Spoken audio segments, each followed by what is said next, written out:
মামলা থেকে বাদ আসতে তার পাশে নিচে চিন্তা ভাবনা করা যাবে না। ঈদের আগে লাখখানিকের ব্যবস্থা করে দিবে বলে বাদক যেরকম যখন দরকার হয় বলবো আপনার নাম বাদ দিতে গেলে আমাকে স্পেশাল লাগতে পারে, এই সময় স্পেশাল লাগতে পারে, সাইকেল লাগতে পারে। ভাই সালাম আলাইকুম। ওয়ালাইকুম সালাম। ভাই রাতে ফোন দিছিলেন, ঘুমাই গেছিলাম ভাই, পরে তো ফোন দিতে বললেন, এই জন্য ফোন দিলাম। মোটামুটি আমি স্যারের কিছু একটা দেওয়ার জন্য চিন্তা ভাবনা করছিলাম। আমি স্যারের একটু প্রোটোকল দিলাম ঈদের আগে, স্যার বাইরে কথা বলছে মোটামুটি কমপ্লিটলি মামলা থেকে বাদ আসতে তার পাশের নিচে চিন্তা ভাবনা করা যাবে না। কত কমপ্লিট একবারে পার হয়ে আসতে পাশের নিচে 5 মতো লাগবে। 5 লাখ? হ্যাঁ, এই জন্য আপনি জানেন যে 3-4টা জায়গা এখানে আছে, আর ওইটা 1 নম্বর আসামি। আর এইখানে আমি এখনই আপনার ওই 500 দেওয়ার বলি ওরকম না, মোটামুটি হয়তো একের মতো এগুলো পাঠায় দিলেন। আমি স্যারের সাথে কথাবার্তা বললাম, বলে এখন স্যার কিছু দেখে রেখে আমি স্যার পরে আপনার সাথে কথা বলবো নি। মানে এদের আগে ঝামেলা করার দরকার নাই, কেউ যাবে না, আমি বললাম আমি ওদিকে যাবো না। তার মানে দেখা যাচ্ছে আপাতত হলো 1 লক্ষ টাকার মতো আমি বলবো, আর বলবো যে টোটাল আপনি তার সাথে কথা বলেন। এখানে যদি মনে করি যে একবারে দিবে, একবারে হলে আমি একবারে প্রসেস করতে থাকবো, সেটাও করতে পারে। আমি একবারে চাচ্ছি না এই কারণে যে যেহেতু কাজটা আমি কমপ্লিট করিনি, করলে তারপরে তো ইয়ে করা যাবে। বুঝতে পারছি।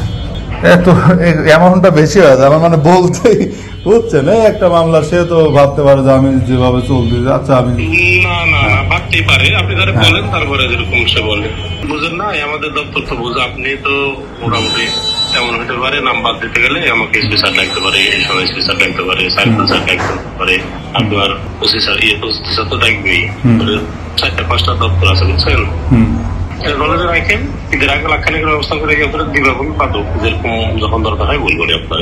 এই আমি অফার দিলাম, আর আপনি আপনার মতো কথাবার্তা বললাম জানেন। আচ্ছা ভাই ঠিক আছে। ভাই আপনার মনে হয় নেট সমস্যা?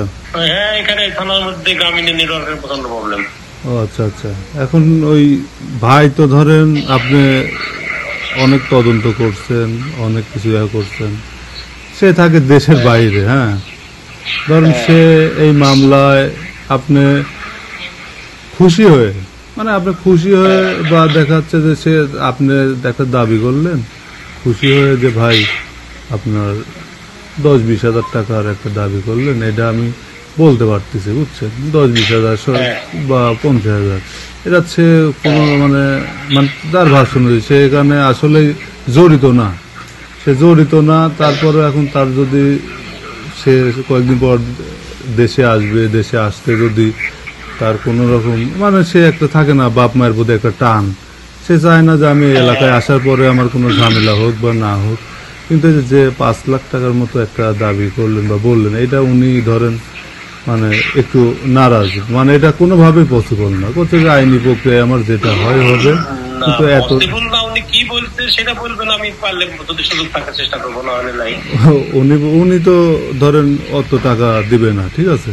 ওনার কথা হলো যে আপনার 15-20 হাজার বা 30 হাজার এরকম একটা, সর্বোচ্চ ধরেন 40 হাজার টাকা।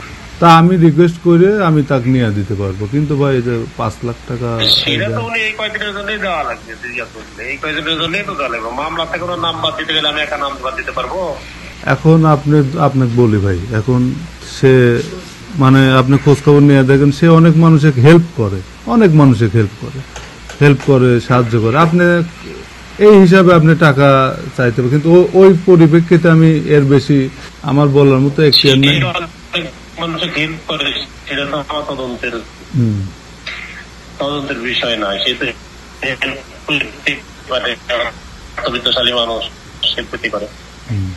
খবরের কাগজ, নিখাত, নির্ভীক, নিরপেক্ষ।